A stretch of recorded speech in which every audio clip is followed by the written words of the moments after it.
diamond is a very simple mineral. It's made up of carbon atoms. And those carbon atoms are arranged in a very particular way. They're in a tetrahedral arrangement.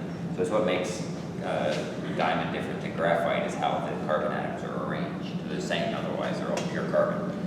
So in a perfect diamond, you'll have these carbon atoms arranged in a certain way, and it's fine, it's clear, nothing.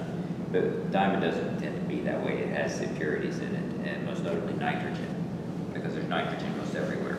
So the nitrogen atoms will, if they're there when the diamond grows, instead of a carbon in some spots, there'll be a nitrogen will pop in. And if you get a bunch of single nitrogen atoms, you'll get a bright yellow color. But over time, those nitrogens can move around, and if they get next to each other, then the yellow color's gone and you're colorless again. So it kind of just depends on how the nitrogens align and how they absorb light to tell you what color you're going to get.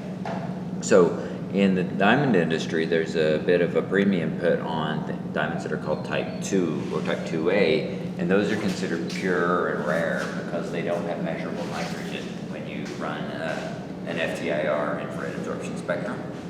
And so that's kind of what we're here to do today, is to see if some of your diamonds are type 2. Okay. Because, like I said, that's considered pure or rare in the industry.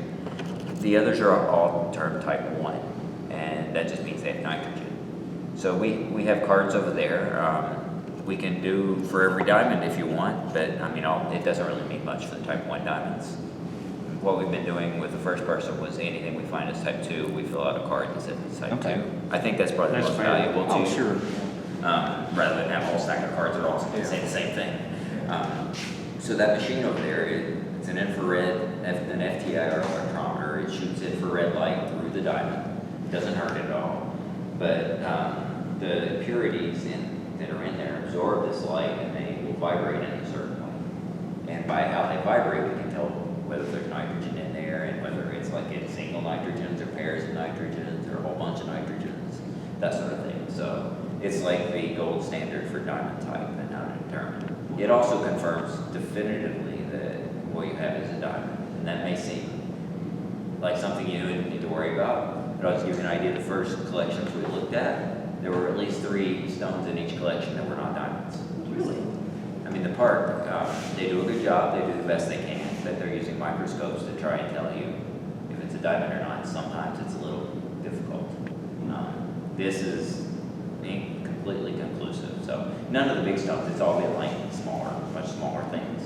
But like one I know is a piece of quartz, and the other it looked like a garnet or something, one of them. But so there is that possibility. We'll show you the spectrum if that comes up, just to give you an idea of what we're talking about. And once you get situated, if you want to come over, I'll show you what the data looks like and what I'm interpreting and what it means, just so you have some knowledge of what's going on. Okay. Does that sound good? Yeah. Okay, awesome. Right.